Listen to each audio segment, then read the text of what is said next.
Hello to everybody. That is us, Greg. It's Wednesday night. It's 8 o'clock.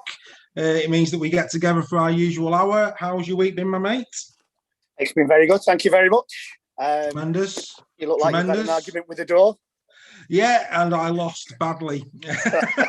Yeah, but as they say, the show must go on, and it most certainly will do. In this case, right, mate. So we'll kick straight off as always. Lots to go through, lots to discuss this week. Oh, hang on a second. Always helps if I turn that down. Yeah, moment of the week. What was your moment of the week this week?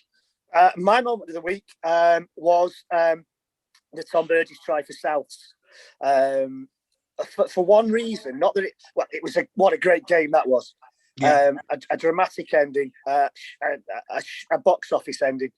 For those of you who didn't watch it, then I'm going to give it away, unfortunately. But what a great game it was.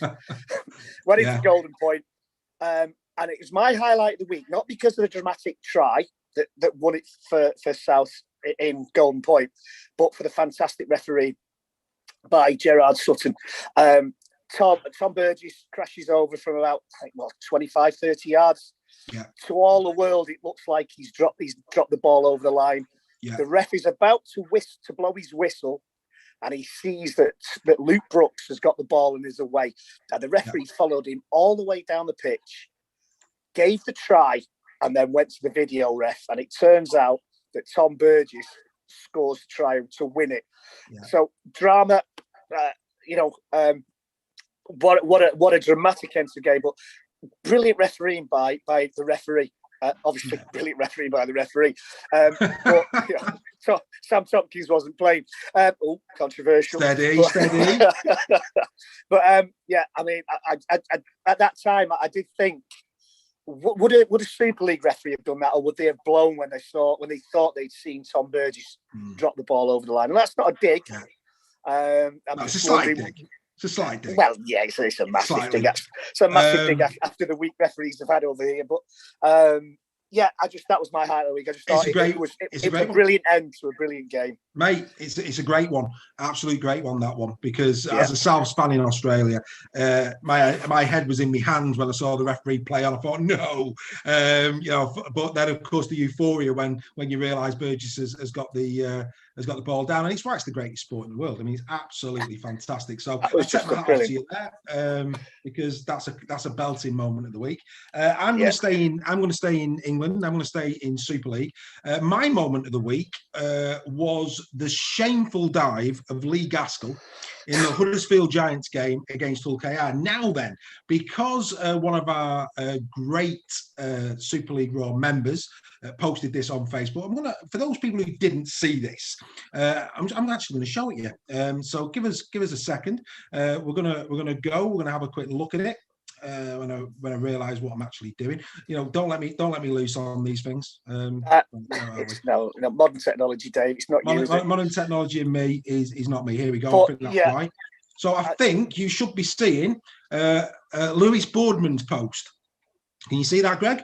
Yes, I can. Fantastic. So what we'll do, we'll have a look at it. So for those who actually didn't see it, here it is in all of its splendour.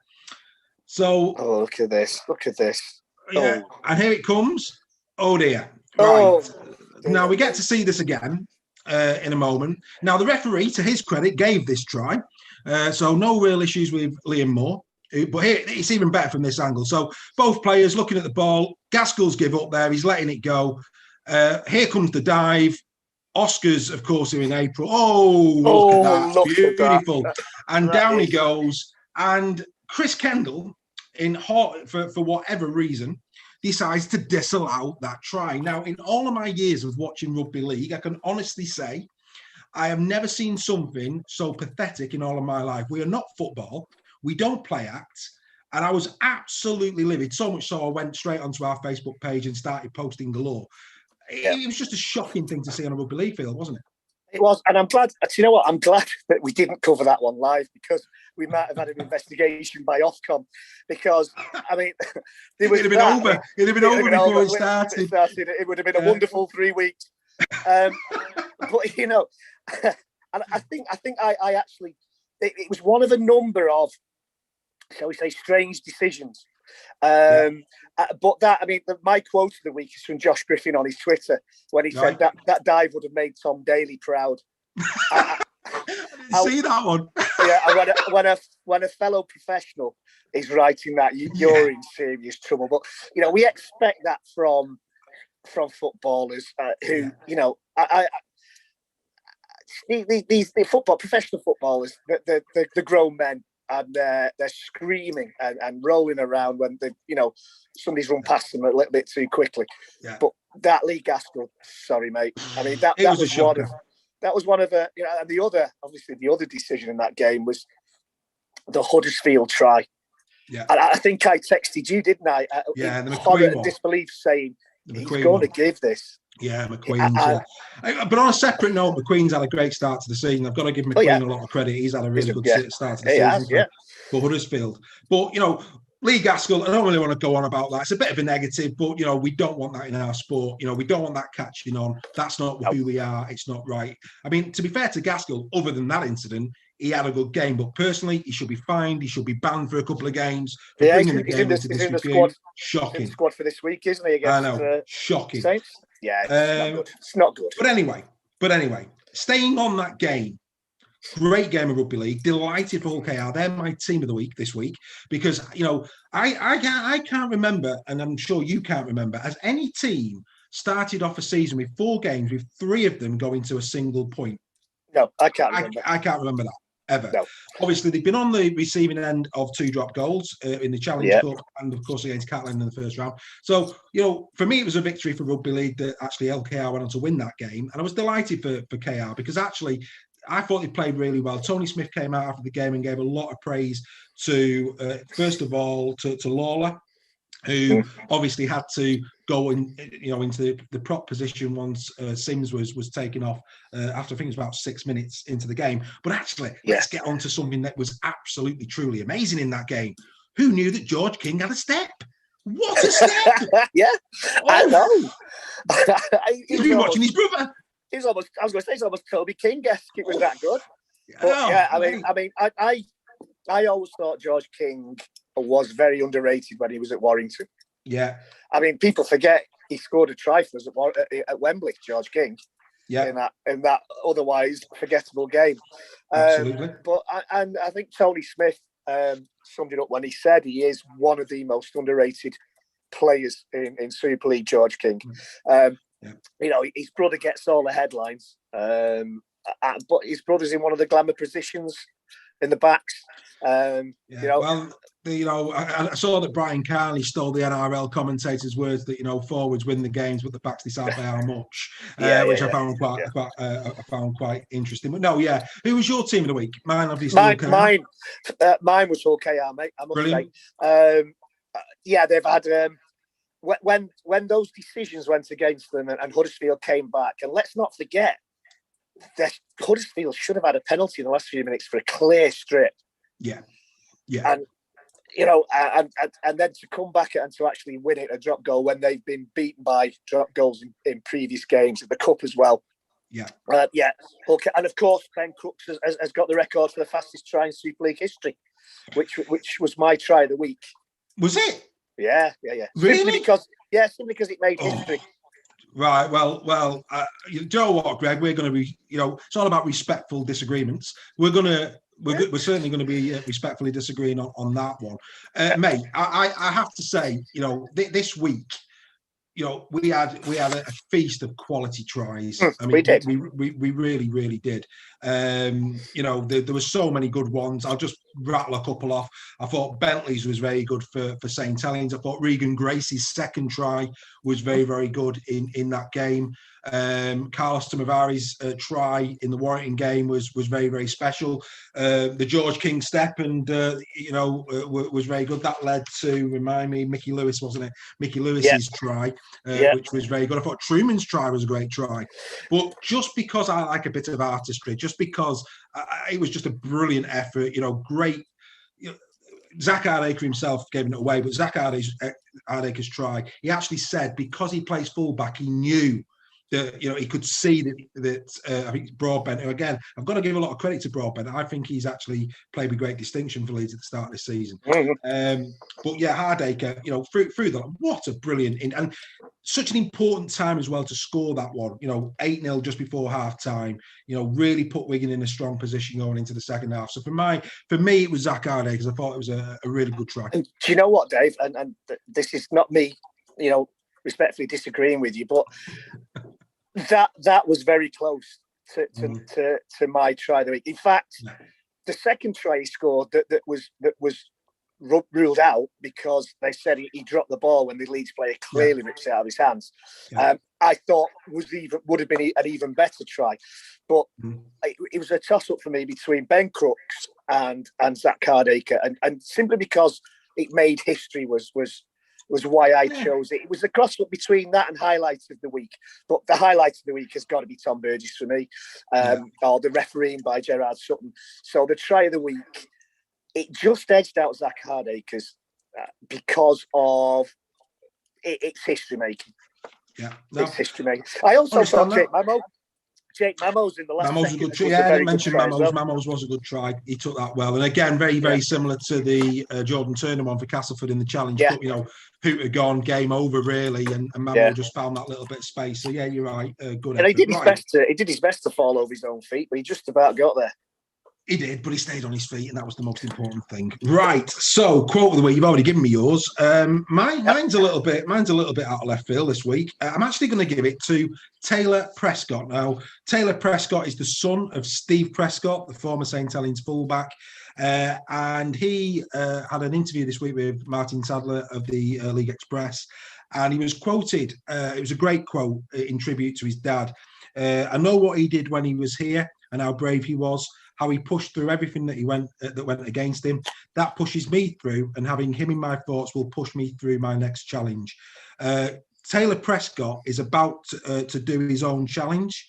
100 miles in, I think it's 48 hours, is his challenge that he set himself to raise money for the Steve Prescott Foundation.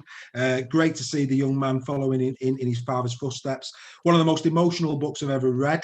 The Steve Prescott 1 in a Million book. Absolutely. Yeah, it's a great book. People haven't read that, go out, buy it. It's a phenomenal book.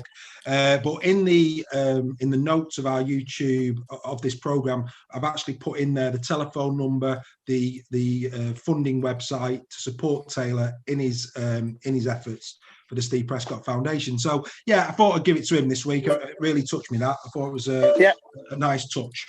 Yeah. A lovely quote. Well respected in the game, Steve Prescott. No matter who you support, what that guy achieved after he played as well was just phenomenal. So yeah. As you would say, hats off. Hats off. Take a bow, Taylor Prescott. Absolutely. Right, screen. Here we go. So we try and keep an eye on what's going on around social media, the different clubs, people that post on ours. And I've just took a little selection this week. Here's a couple for you. Starting top left with David Eskret. I'm hoping I'm saying that right, David. And he's a Hull KR fan. That's actually a GIF. I couldn't get the GIF to work, unfortunately. It's basically the guy's going like that. And it's when Liam Watts meets his new boss. Because, of course, this week, big rumours that Lee Radford will be taking over at the Castleford Tigers. And, of course, there was potentially a bit of ill feeling, supposedly, allegedly, between Watts and Radford at Hull when he was there. So I found that one quite interesting. The middle one is courtesy of our friends from St Helens. I actually quite found that very humorous, very quick off the bat with the new Super League. Obviously, Warrington are second favourites in the league that only they will be in, which I found quite humorous from our friends over in St Helens. Bottom left, Warrington fans taking the mickey out of their own coach, comparing him to a Cabbage Patch Kid. I thought that was quite a funny little one there. Nick Burney, again, this was on the Hull FC site. Let's keep our humour in Britain. A bride on her wedding night says to her husband, "I must confess, darling, I used to be a hooker." And he says, "That's all right. Your past is your past. I must admit, I find it quite erotic. Tell me more about it." To which she replies, "Well, my name was Dave and I played for Widnes," which I think was a great little joke. And then Alison Barnett, who posted referenced the Super League in football, saying that there is only one Super League, and that is the great sport that we watch. So love that. Exactly. A couple of little things there that I found online this week, which I thought would be quite interesting for us to have a quick look at, and we'll keep an eye on those. Going back on that point about the European Super League in football. One opportunity for the RFL to have got some marketing and some PR out there to grab that huge swathe of football fandom that was turning their back on the game. Absolutely. What an opportunity that might just have been missed with the developments over the last 24 hours, which is a shame. Yeah. But who knows? Yeah. No, you know what? I couldn't agree with you more. I just could not agree with you more. And to be fair, when you actually look across all of the fans' own Facebook pages, that has been pretty much what everybody's been saying. Everybody, what a great opportunity for us to own that brand, and not just that, because actually what's happened there in football. I mean, I fell out of love with football years ago because there's too much money in it. It is a business now. And what we know about Rugby League, it's a community game. It's not only the clubs, it's what they do in the local community. And this is an opportunity for me, for Rugby League to really go on a massive marketing push, because there's going to be a lot of people that are completely now they just don't want to know about football. It's, this has been coming for years. And what a great opportunity for Rugby League to go, well, hang on a minute, come and look at the greatest spectator sport that there is in this country. I agree 100%, mate. I agree 100%. And somebody at the RFL has got to recognise this. Yeah. They can't be that short-sighted. We've got some great footballers who have invested in our sport. Stuart Pearce, Roy Keane, Ryan Giggs, Wayne Rooney. Yeah. Today, but a few. Yeah. We've got international cricketers, Stuart Broad, big Warrington fan. Absolutely. Come on, RFL. Yeah. No, I agree. Get out there, get marketing. Take a lead from Warrington with their tweets and their social media. Yeah. Although we get a lot of leg pulling for it from other clubs, and rightly so sometimes. But come on, get out there, get marketing, get your PR people on this, and tap into that market and bring more people through the door. Yeah, and if people out there have got a comment on this, use the chat, use the comments on our YouTube. So just go into comments on YouTube, write some thoughts and feelings in there. We'll pick them up as we go through the show. But you're absolutely right. What a great opportunity it was to actually pick up on that. Right. What we'll do now, just a couple of little gossip columns. Just stay with Warrington for a minute. Big reports coming out of Warrington. First of all, tonight that Greg Inglis is probably going to be playing against Hull KR in a week's time. But probably more important for Warrington fans, it would appear that at the moment they're 7-6. Are going to be leaving at the end of the season. Widdop would appear to be being touted to every NRL team at the moment, and Blake Austin is also being touted as returning to the NRL, and that's going to make things interesting for Castleford fans, because this week Wigan, with the departure of Jackson Hastings, are rumoured to be interested in Jake Truman. Obviously, Darryl Powell going to Warrington, so there's no question Warrington are going to be in the market for two half-backs. Wigan potentially. A moment ago, you mentioned Harry Smith, and we'll talk about that in a second. But the halfback positions, I think, are going to be quite coveted. Theo Farges, of course, maybe leaving St. Helens. So quality halfbacks. There's going to be a lot of interest in them, I think, come the end of this season. Yeah, there are interesting one about Austin and Widdop. I don't think Widdop has really settled. I don't think the pandemic helped. No. I don't think the pandemic helped at all last season. Probably with Blake Austin as well. I wouldn't be surprised to see Blake leave. I mean, when he first came, that thought would have horrified most Warrington fans, the thought of him leaving. But he has flattered to deceive a little sometimes since that first season. Truman. With Hastings going back to Australia. What do Wigan do? That Harry Smith has just signed a new deal. Yeah. If Truman goes to Wigan, do Warrington put a cheeky bid for Harry Smith? Well, Smith obviously. Well, that brings us on to contracts. I mean, Harry Smith this week has signed a new contract at Wigan. Ash Handley has done the same at Leeds. tonight, Jez Litton has signed a contract at Hull KR that will keep him at the club for a further 4 years.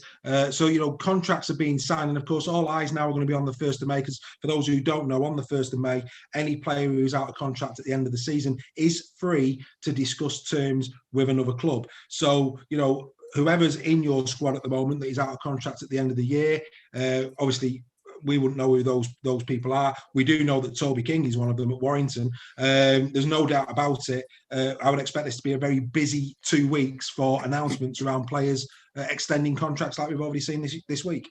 Yeah. And I'd be interested to hear from Castleford fans, because obviously they're in quite a position, because Daryl Powell, I think it's been made quite clear over the last few weeks, especially with the developments today with Lee Brace saying he's going from Warrington, that Daryl Powell could very well be in a position where he's more concerned with who Warrington are signing up for next season than who's staying at Castleford. I'd love to hear from what Castleford fans think about that. I think he's kind of in a strange position for a coach. Well, I think obviously it'd be naive for Castleford fans to think that he's not having discussions with Warrington about recruitment for next year, and I think this is why it's important, and that Castleford, like Warrington, bring or announce a coach sooner rather than later. A lot of, depending on which article you read, the League Express are saying that Lee Radford is going to be continuing his development over in America. Yet, yesterday, certain members of the press, I think it was the Hull Daily Mail, were reporting that he's been offered the job at Castleford. So, and there's been quite an interesting reaction to that on Castleford forums as well. But yeah, they need to do that. I mean, obviously, from a Daryl Powell perspective, I'm sure he's not going to be talking next year around Castleford. He can't do that. That's going to be somebody else's his team. But on the topic as well of moving and shaking, for me, I'm going to put my neck out. Don't be surprised to see Lee Breers heading off to the NRL for some coaching experience with his mate Steve Price. That would not surprise me.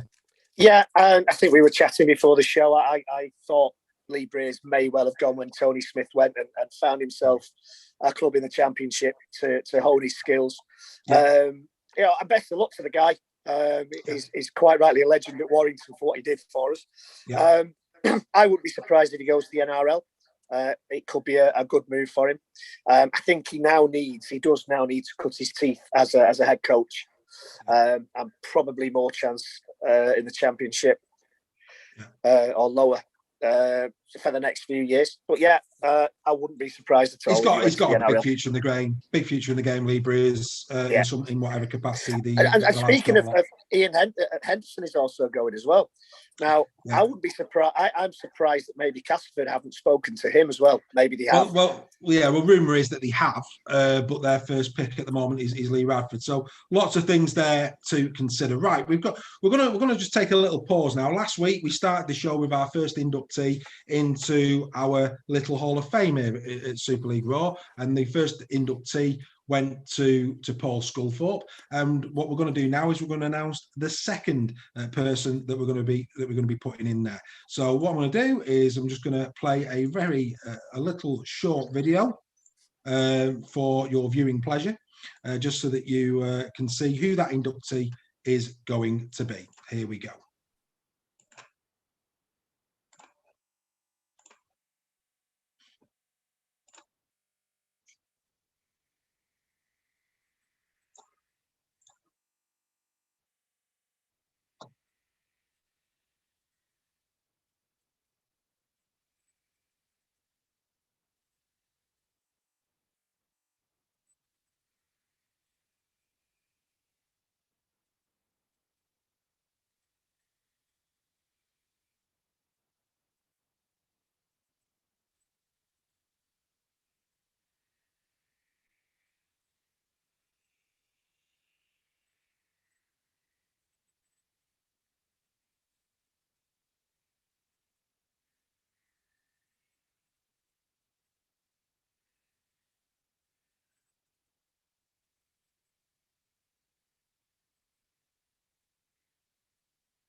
So there you go. Adrian Morley is our second inductee into the Hall of Fame, following on from Paul Sculthorpe last week. What can we say about Adrian Morley other than an absolute beast of a man? the size of his biceps when he lifted that cup up is like, oh my God. If he said it was Wednesday on a Friday, you'd agree with him, wouldn't you? That's the old adage: if you found him in bed with your wife, you took him in. Steady on, sir, steady on. Steady on. But no, to be fair, we met him on a few occasions. An absolute stellar guy, really good. Again, good, like Scully last week, an absolute brilliant fella. But what I'll do, I'll just read you out some stuff here, Greg, just so you've got a bit. Obviously, born in Salford in '77, signed for Leeds Rhinos in '95. He played 149 games for the Rhinos, 35 tries, and he lifted the Challenge Cup in '99. In 2000, obviously, the NRL came calling and the Sydney Roosters. And after what was a pretty mediocre start for 12 months, once he'd acclimatised, he became instrumental in the Roosters winning the 2002 Premiership title. It was their first in 27 years. And the following year, he won the World Club Championship. He actually scored in that game in a demolition of St Helens, 38 points to 0. Controversy, of course, ended his time at the Sydney Roosters. They did allow him to join the Bradford Bulls for the playoff series in 2005, where he helped the Bradford Bulls to lift the English Super League title that year. From there, of course, he came back to England. He signed for the Warrington Wolves, where, of course, he became captain and lifted the Challenge Cup 3 times in 4 years and got the Warrington Wolves to 2 grand final appearances, losing out, of course, to Leeds and Wigan in 2012 and 2013. He played for Warrington 173 times before moving back to his boyhood club, of course, moving back to his hometown of Salford, where he announced his retirement in 2015. He played 53 times for his country, 23 for England, 30 times for Great Britain, 4 tries.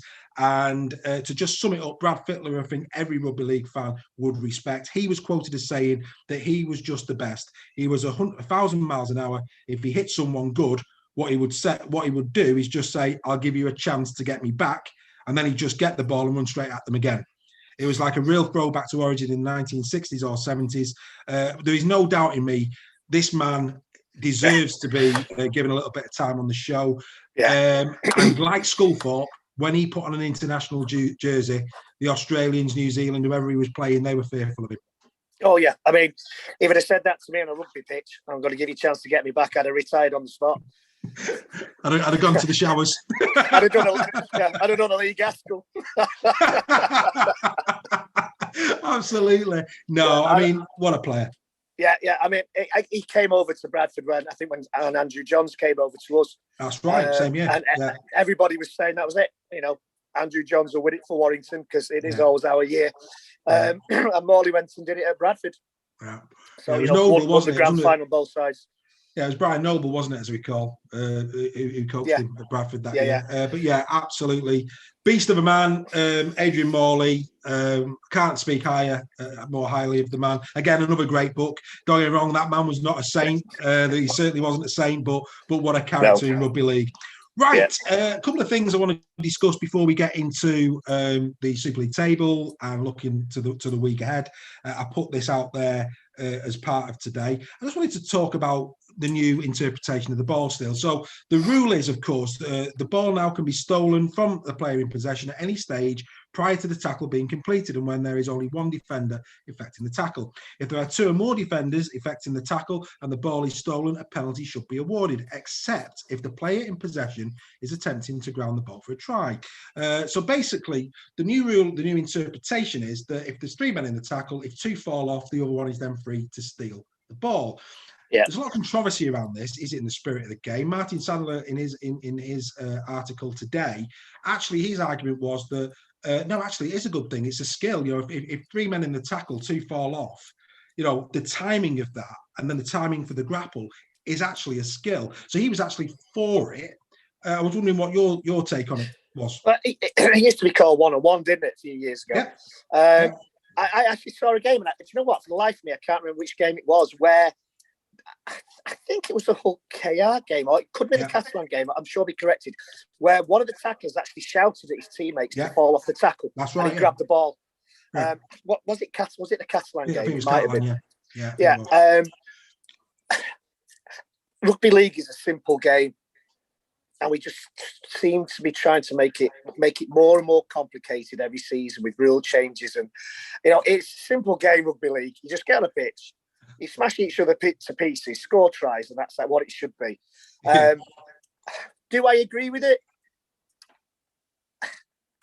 I don't know. It's a simple answer to that, simply because we have enough problems with knock-ons and stripping the ball.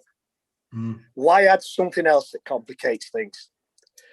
Well, I mean, it's one of them. I think it's going to divide people, and it is going to divide people. I mean, Alfie Langer scored an absolutely wonderful try against St Helens by stripping the ball off the fullback over the try line. It was a great try, and if that wins as a grand final, if stripping the ball wins as a grand final in a few months' time, I love the rule. But at the minute, there's enough confusion about knock-ons and stripping the ball. I mean, the Wigan Leeds game, Hardacre clearly has the ball stripped as he's going over the try line, and they say it's a loose cow and he's lost control. That's absolute garbage. He's not. In the game against Castleford, there's a clear one-on-one strip by Charnley, and it's a penalty that leads to a Castleford try. It's all right bringing these rules in if they're interpreted correctly. Yeah, no, I agree. And again, it's one of them. It's there. It's interesting, isn't it? That again, this came via the NRL. We keep saying, they adopt so many things out the NRL. Where is Captain's Challenge? Anyway, we move on. The other thing that I just wanted to talk about very briefly was the kicking game in the English game. So, unbelievably, statistically, there has only been in 3 rounds of Super League 1 40-20 all season. That's unbelievable.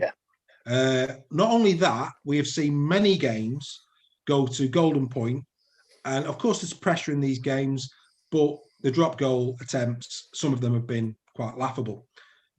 When you watch the Australian version of the game, I mean, you see Adam Reynolds kicking from the sidelines and 2-point field goals, 2-point field goals in the NRL. Yeah, exactly. The state of kicking in the British game. What's your thoughts on it?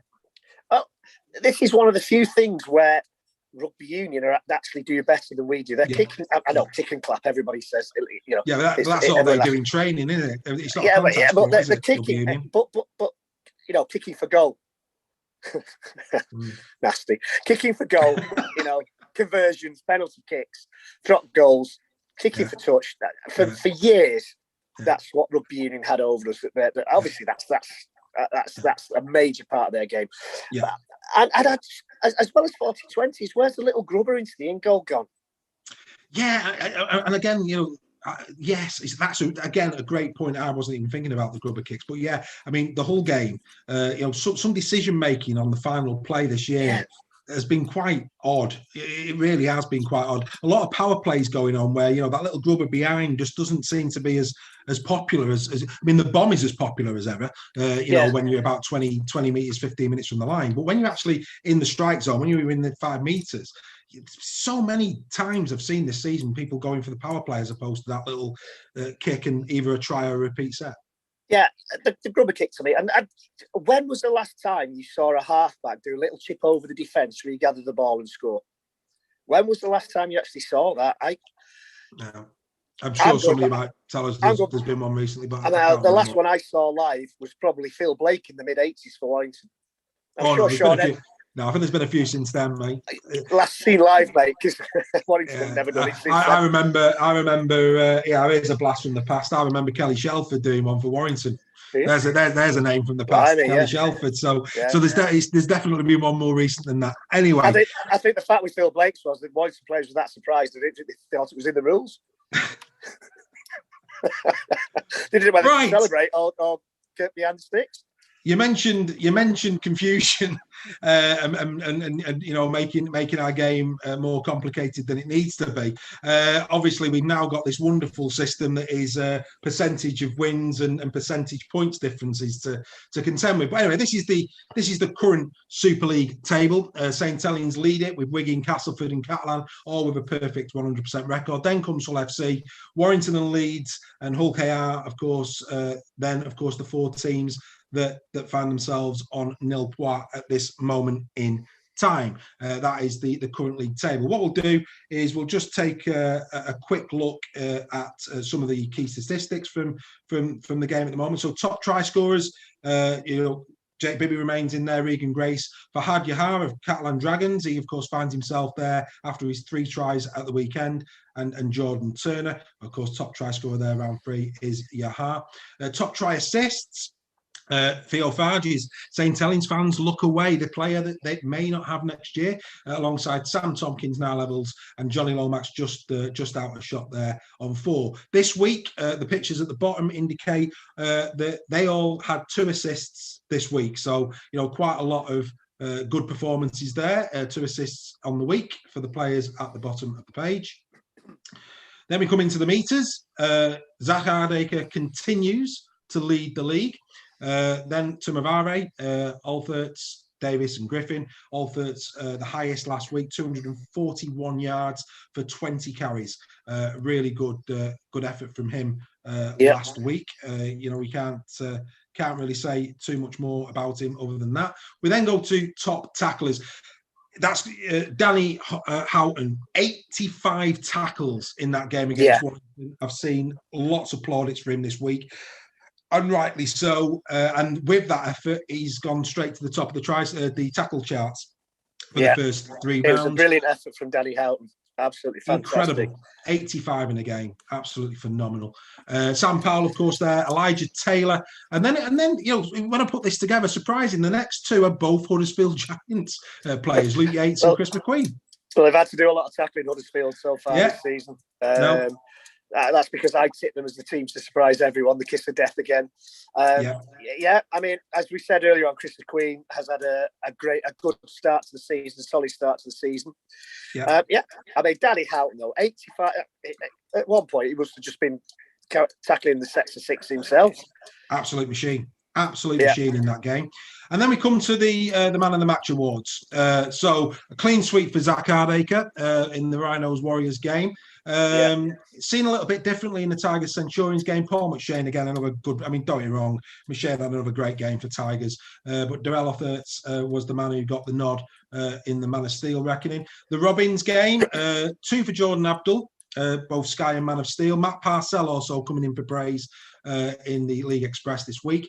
Again, difference of opinion in the Saints game. One went Johnny Lomax, the other one young Jack Wellesby. Dragons, Sam Tompkins has been given all 3 matches in Man of Steel point scoring. We'll get onto that maybe when we talk about the Dragons a little bit later. But James Maloney, who had a great game in that match, he got the he was my man of the match, James Maloney. I must admit, he was superb. He was superb. Drinkwater was great in the game, so was Matt Meakin. And then of course the Warrington Hull game, Jordan Lane had a fantastic game for Hull, and he got both of those. Yeah, I think Man of Steel elect Gareth Widdock's a bit unlucky there. I thought he had a good game. I've seen on social media he got attacked a little bit by some Warrington fans, but I thought he played. He did a good job. Made some of his passing, especially in the first half, the amount of times he saw Grassor out of touch with his passing.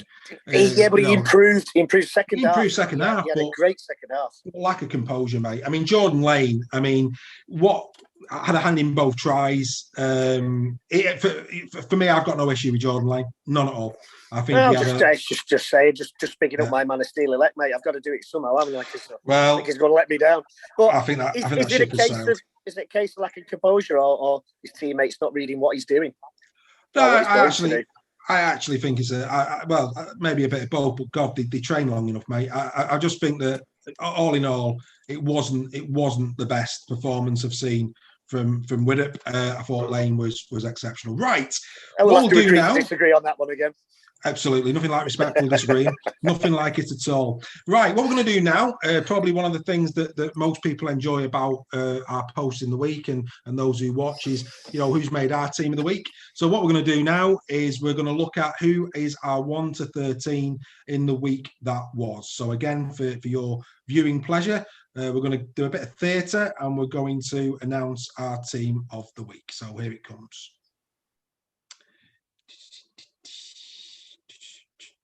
He says. Is it there? Won't be a second. Greg's already gone. My apologies. I'm living up to the title of the show here. This is Raw. Are you back? Yeah. I'm back. This is Raw. But no, I will get there, I promise. Here we go. Right, it's there now. My apologies. Right, here it comes. So time for team of the week. Here it comes.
So there you go, Greg.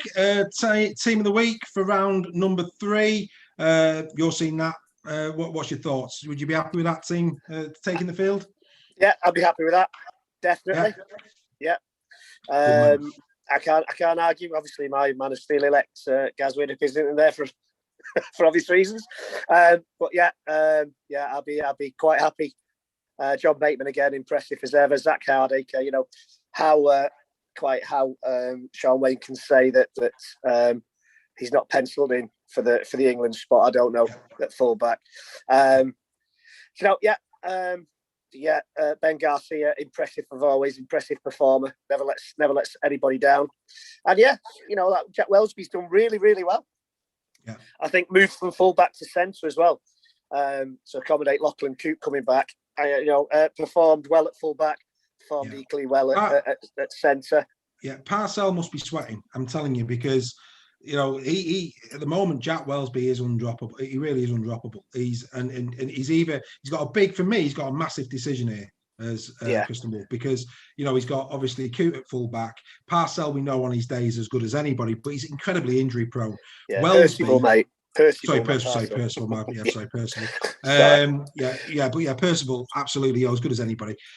Welsby can't be dropped for me. I mean, that run that he made for the not only his try, but actually his part that he played in Regan Grace's second try. The lad has just got, he's got class. He's exciting. He's a good player, this lad. So and young too, young as well. He's got youth on his side as well. So Percival, as you say, has had a lot of injury problems. Yeah. I think he might find that he's not the shoe-in to that first team that he was, say, 18 months ago. No, I'm not disagreeing with you. I think there's a lot of rugby to be played between now and the World Cup, and if the young man continues to play the way he started, he could be the surprise package of the England team for me. He is that good, and I'm sure St. Helens fans would agree with that. Would it be great to have two young centres in Toby King and Jack Welsby playing for England? Well, and don't discount Josh Griffin as well. Griffin's had a good season, but you're right. I mean, I think that King, Welsby, Griffin, very, very special indeed. Yeah. Right. Obviously, this always gets controversy. Some honourable mentions: fullback Tomkins and Niall Evans played well last week. Wingers Tom Davis and Darnell McIntosh of Huddersfield played well. Liam Farrell playing out of position for Wigan. Really good game against Leeds. Kevin Nagama for St. Helens, very impressive. James Maloney, Josh Drinkwater, both Catalan Dragons, fantastic in their game. In terms of props, Scott Taylor, Hull FC. Joe Philbin as well. Joe Philbin had a massive impact in that game when he came in off the bench. Danny Houghton, we've already mentioned, could have easily been in there. Mike McMeekin, great week for him. James Bentley, a great week for him. And George Lawler of Hull KR, loose forward, obviously, ended up playing prop, but he also, I think, an honourable mention from last week. So, a few moments ago, we took a look at the Super League table. We'll remind ourselves of it as we just quickly go through the results from last week. So obviously we've already mentioned the Wigan game. Of course, Wigan beating the Leeds Rhinos by 19 points to 6. Chris Kendell, the referee in that one, had a shocking week. Chris Kendell, that penalty that he gave against Leeds for the man that was struggling to even get on his feet, I found quite hysterical. Yeah. That was, I mean, the guy's calf muscle was somewhere around his neck, and he penalised him for incorrectly playing the ball. Come on, let's have a bit of common sense, mate. Come on. Absolutely.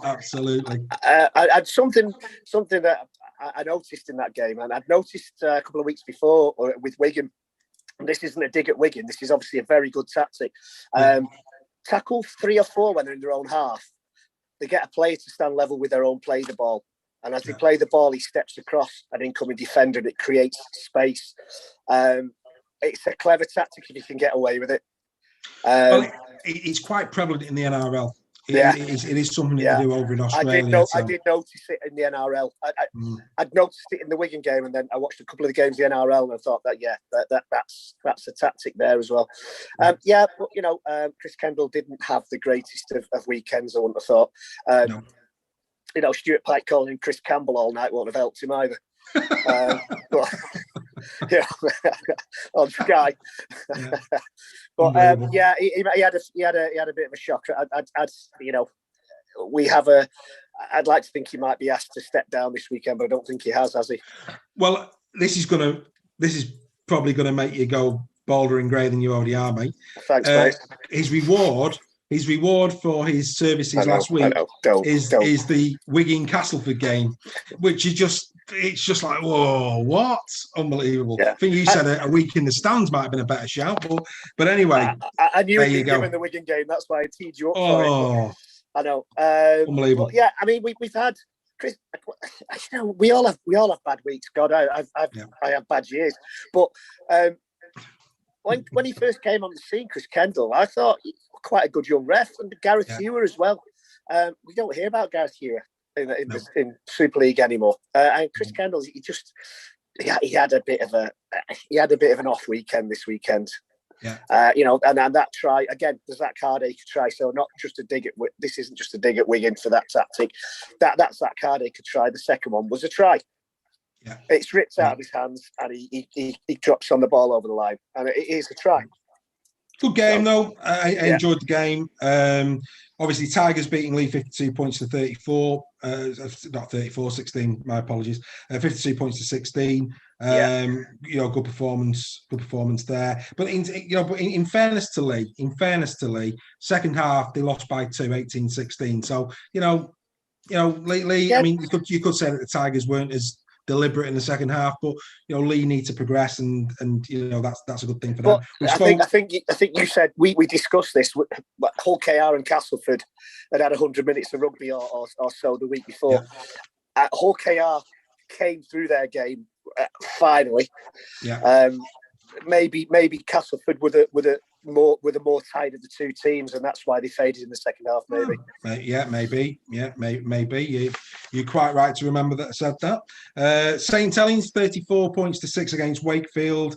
You know, 0-0 at the break. Very competitive first half. That surprised me. Yeah, that surprised me. Yeah, did well. I mean, not many teams nil Saints in 40 minutes. No. We did it in 80 last year, but. Yeah, I mean, if they could have, they kind of capitulated second half. That's a big word for a Wednesday night. They kind of capitulated second half. Unfortunately, again, we were talking about Chris Chester. 17-32 now. Yeah, I did say losing to Saints. Maybe that first half showed what they could do. Maybe losing to Saints is not a disgrace. No. Let's see after this weekend, eh? Well, they've got the small task of Hull FC this week, mate. Which is going to be interesting for them. Right, in terms of the next one, Dragons 42, Red Devils 6. Dragons impressive. We've already spoke about the players individually. We'll just shelve Salford. We'll talk about Salford when we get to the predictions for this week. And then, of course, we've already spoken about Warrington and Hull, 14 points apiece. Now, like me, I know you share a little bit of a frustration in the fact that, you know, because of the close proximity of rugby league grounds, and because we need to attract people to our sport, I do wish that Sky wouldn't announce in advance what games they were going to show and actually use a bit of common sense. Because Hull Warrington should have been televised, no question. Yes, it should.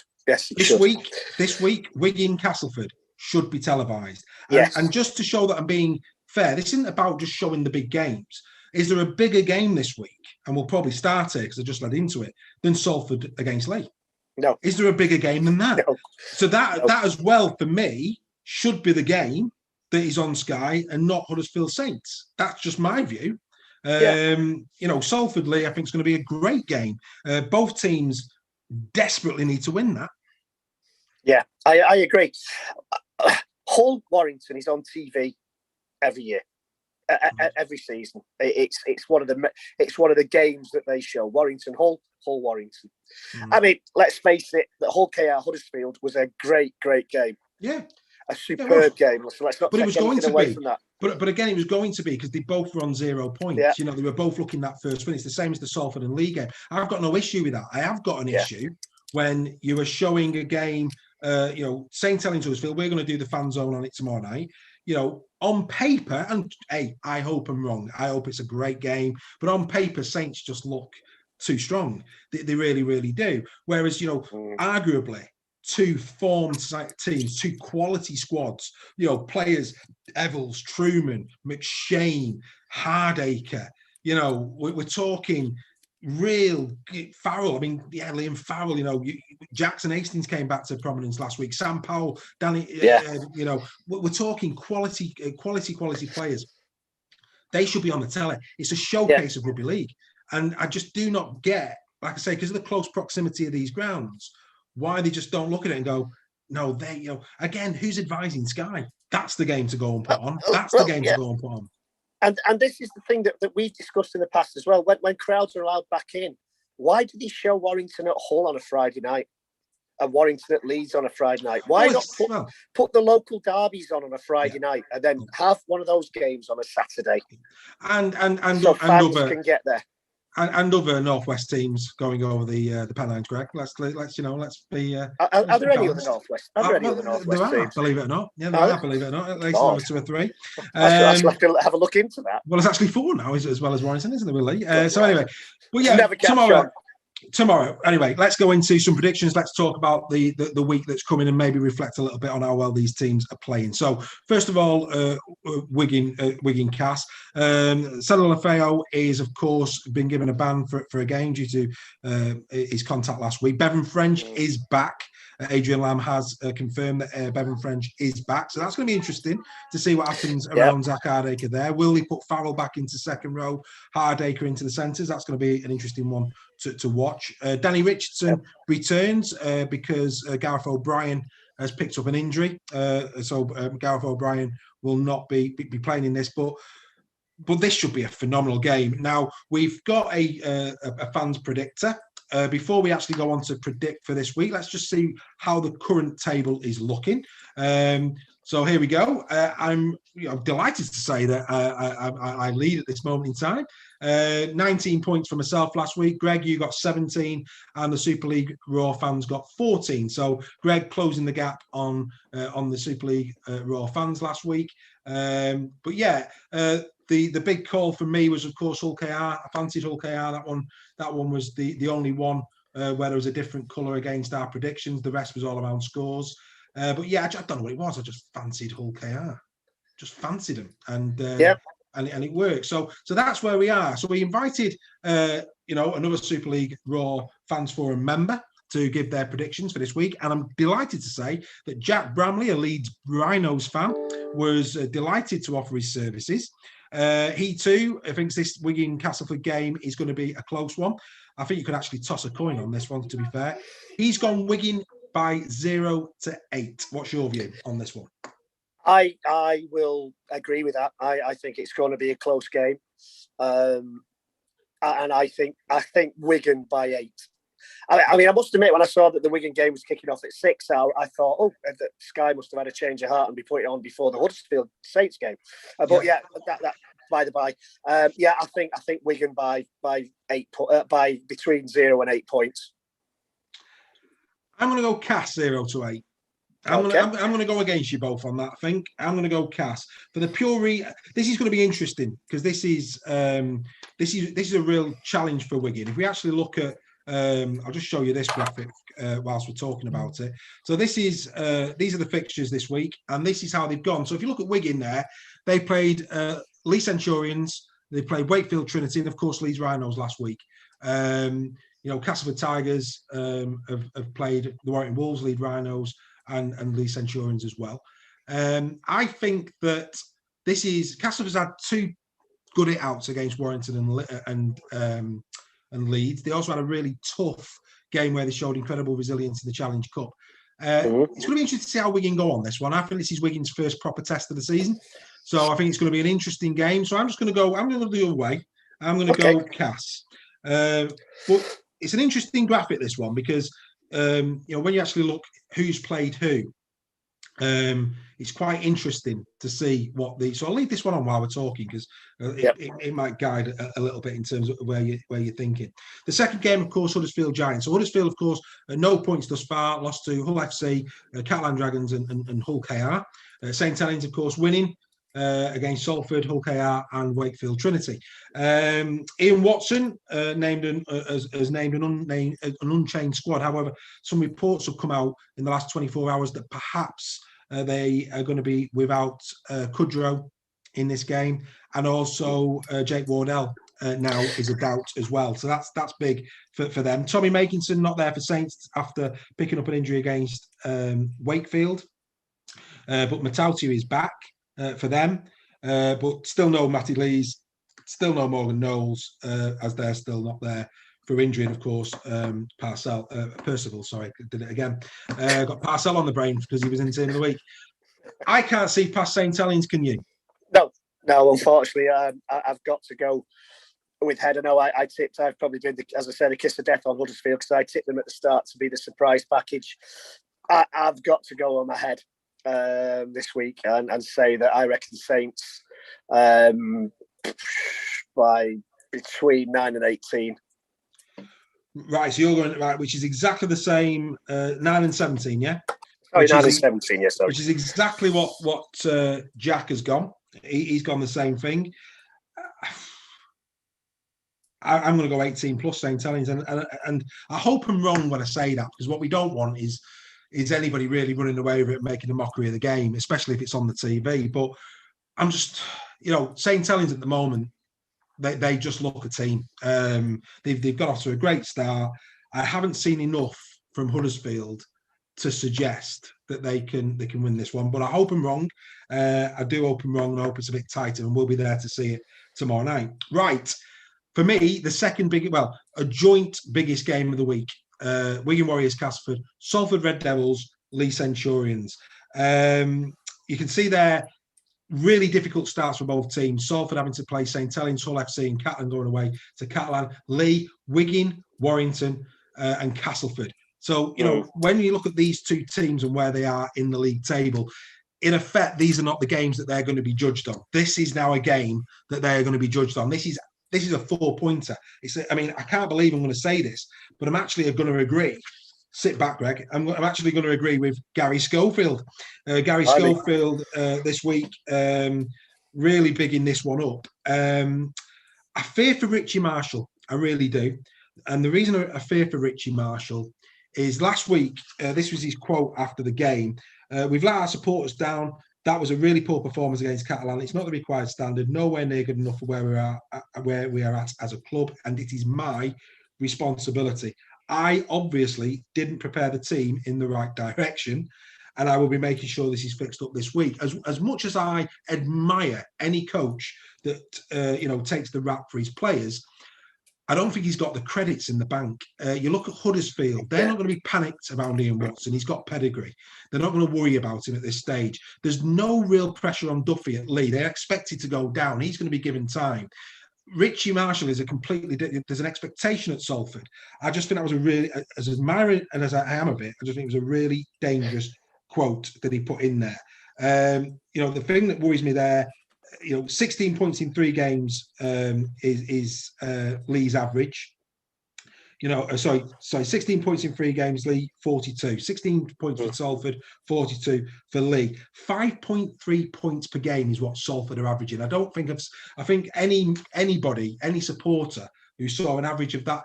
Defence wins games, it does, but you don't see many games where the team that wins by less than 6, and that's a real concern. And Gary Schofield said something. I'll let you have a word in a minute, mate. But Gary Schofield, thanks, mate. It's all right, mate. Gary Schofield said something in his article this week, and I can't believe I'm going to agree with Gary Schofield, but I am, because I've been saying this for ages. It's controversial, but I agree with him. And his words were: Richie Marshall has some work to do to reshape things and smooth out some pretty rough edges. And if I were him, I would be playing Dec Patton, not Kevin Brown, alongside La Jolla in the halves. Kevin has had a decent career, but all good things must come to an end, and I reckon he should be taking a backseat because he is no longer contributing enough. That is harsh, but I agree with him. I think Dec Patton has got more in the legs. I think he's got more to prove. If I was Richie Marshall, I would be doing that. Dec Patton would be my choice in halfback at the moment. I can't disagree with you. I thought he did show some great promise at Warrington a few years ago. When you look at these two teams and you see who Lee have played and who Salford have played, Lee ran Wigan close. Yeah. They had a good 20 minutes against Warrington. Yeah. As you say, they narrowly lost the second half against Castleford. Yeah. Salford, I fear for Salford. And I think it's quite obvious to say it's between Salford, Lee, and Wakefield who might be at the bottom, but I think it's quite possibly between Salford and Lee. And I think if that's the case, I think Salford could very well be the ones to go down at present time. Well, more bad news. Time.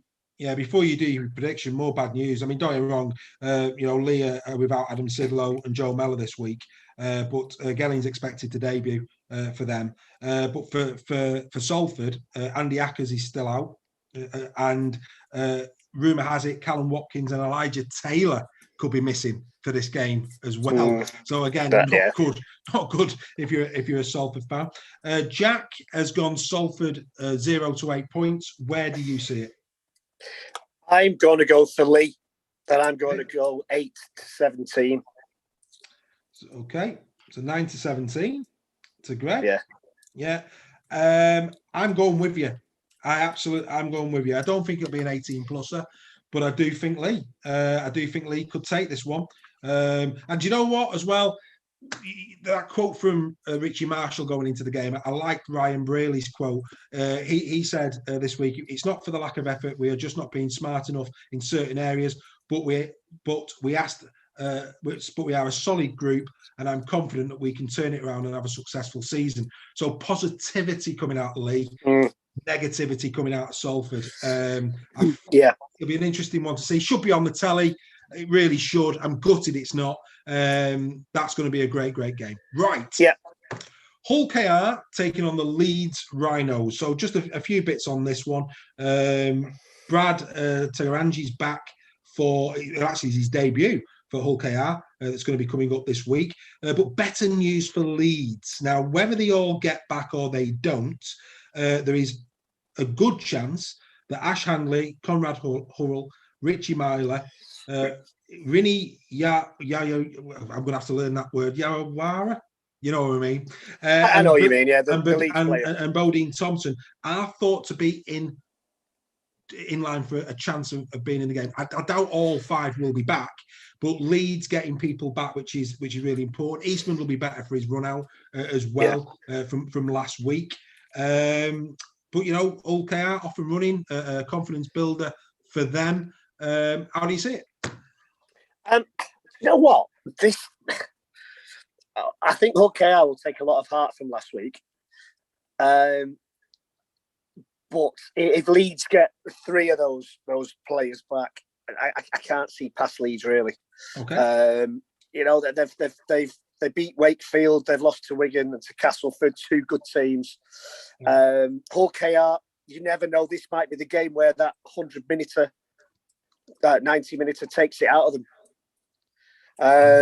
But I think Leeds by 9 to 17. Right, so you're going 9 to 17 again. Yeah. Jack, as a Leeds fan, has gone Leeds. No surprises there.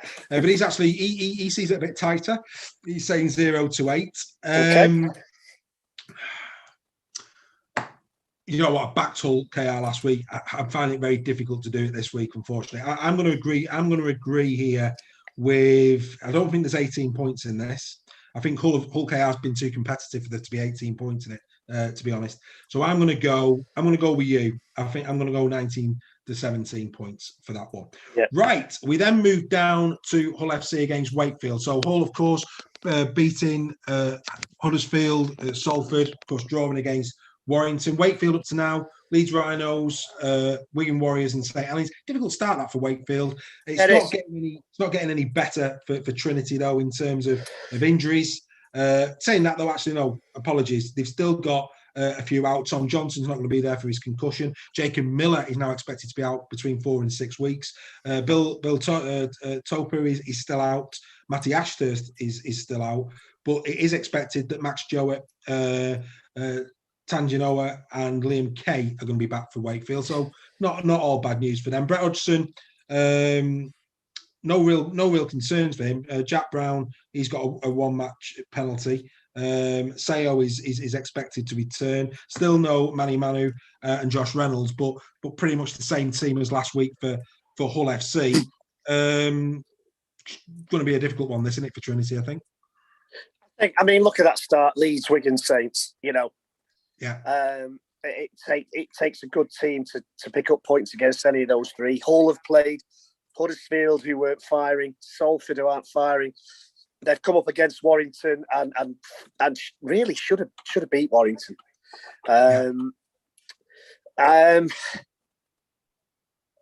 I don't, you know what? I am going to go Hull. A little voice in my head said go for Wakefield then, but I think Hull will be fired up after missing out against Warrington. So I'm going to go Hull, and I'm going to go 9-17 again. Okay. I'm actually going 18 plus. I think Hull, I think they're on fire. I think the game against Warrington, you're right. I think actually that could be a good thing for Hull, in the fact that it's just that little bit of a reality check that, you know, they've got to keep the foot to the floor, they've got to keep pushing hard. I think had Hull have won that game, then perhaps, you know, from a Wakefield perspective, you know, at what point does complacency come in? But I just think that the fact that they were disappointed, there's no question of the two coaches last week. You know, Steve Price would have took the point more, because, you know, they're dead and buried at 18 minutes. You know, but Brett Hodgson has got on playing some fantastic rugby league, and I'm going to go Hull by 18, which will please our Hull fans forum members. Of course, they come out in mass to say that the best try last week was to Mavares against Warrington. It was a great try, to be fair. But yes, Hull a clean sweep there for Hull from the predictions. And then the final game of the week is the Catalan Dragons taking on the Warrington Wolves. It is on the telly. 5 o'clock Saturday night is the kickoff time. Jack has gone Catalan 9-17. He sees the French side coming out on top in this one. What I liked about McNamara this week is, you know, really balanced assessment of his team, keeping his feet on the ground, talking about lapses in concentration, even though they destroyed Salford. You know, really good management. This, without question, is a huge game for Warrington. They cannot lose. They cannot afford to lose this game, and it's normally a lottery when they go to Catalan, which team turns up. Yeah, I know, and this is a tough one. I mean, you know, it could be argued that Catalan haven't really played anybody so far. But then again, you can counter that by saying, well, they've had to travel, or they've been away from Catalan for 2 rounds. Yeah. Warrington were awful against Castleford. Yeah. Were good against Lee, and were lucky against Hull. Yeah. Despite Man of Steel elect Gaz Widdop's second half performance. You know, I find it very difficult to back against Warrington.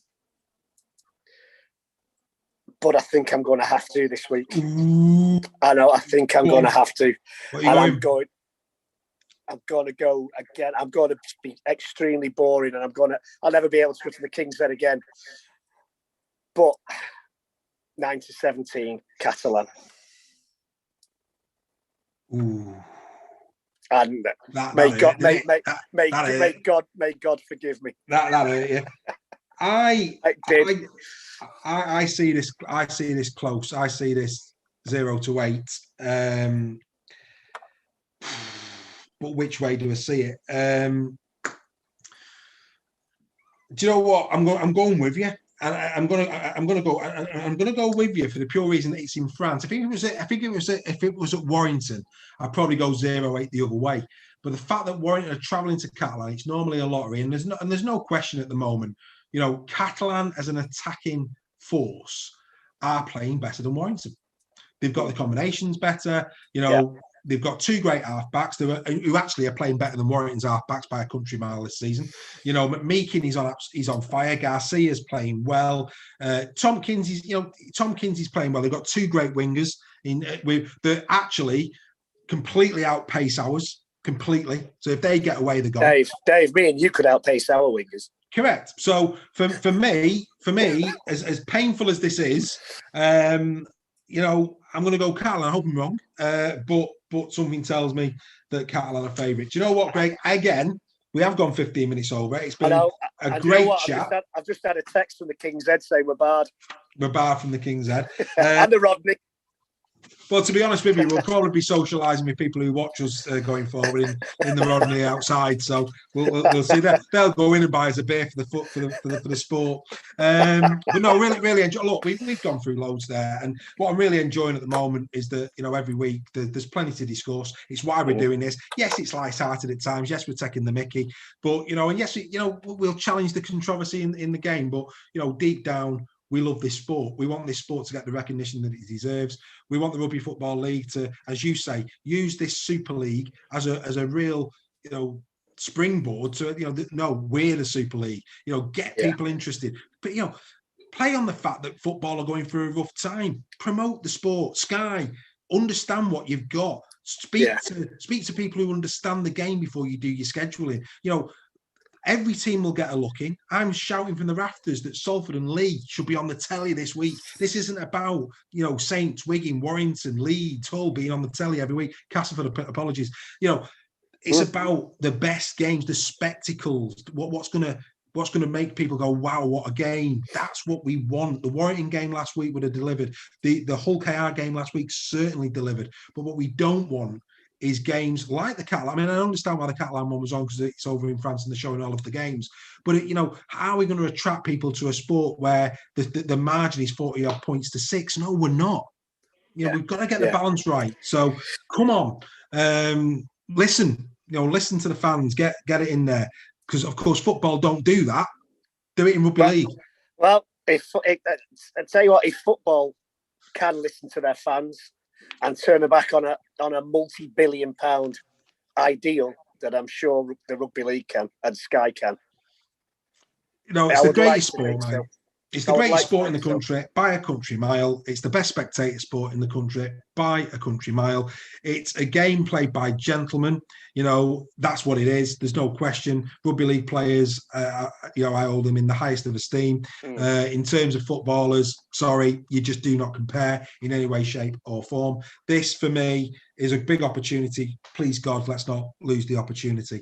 On Sky, obviously, the games, we're covering the St Helens Huddersfield game tomorrow. We will be live from 7:30 on the same channel, doing a little watch along where we'll hopefully see a Huddersfield turn up and be competitive. Obviously, the other games this week, forgive me. Obviously, the Warrington game. Who's the game on Friday? I'm forgetting. Who's the game on Friday this week? It is Hull FC Trinity. Hull FC Wakefield, yeah. Yeah, Hull FC Trinity on Friday, and of course Catalan Warrington, which should be a good game. Of the three, I think you'd like to think the Warrington game will serve up a bit of a spectacle treat for people. In terms of the NRL, Cronulla Sharks take on the Canterbury Bulldogs at 8:30 on Saturday morning, and that is followed by the North Queensland Cowboys taking on the Canberra Raiders. Lots of British players on show there, and then the Melbourne Storm play a very, very impressive New Zealand Warriors this year, and that should be a great game on Sunday morning. 9:15 Sky Sports. We're back for Fan Zone. Greg, fantastic debates, great conversations. We will be back this time next week. Great to have your company. Pleasure as always, sir. Pleasure as always. We would ask our dear members, keep inviting your friends, keep inviting your family to our membership. Let's make sure that we keep growing the conversations on the Super League Raw Fans Forum. But we thank you for your company, whether you're watching this live or on repeat. Thank you very much. And we will see you very, very soon. Take care. See you soon, everyone. Enjoy the game.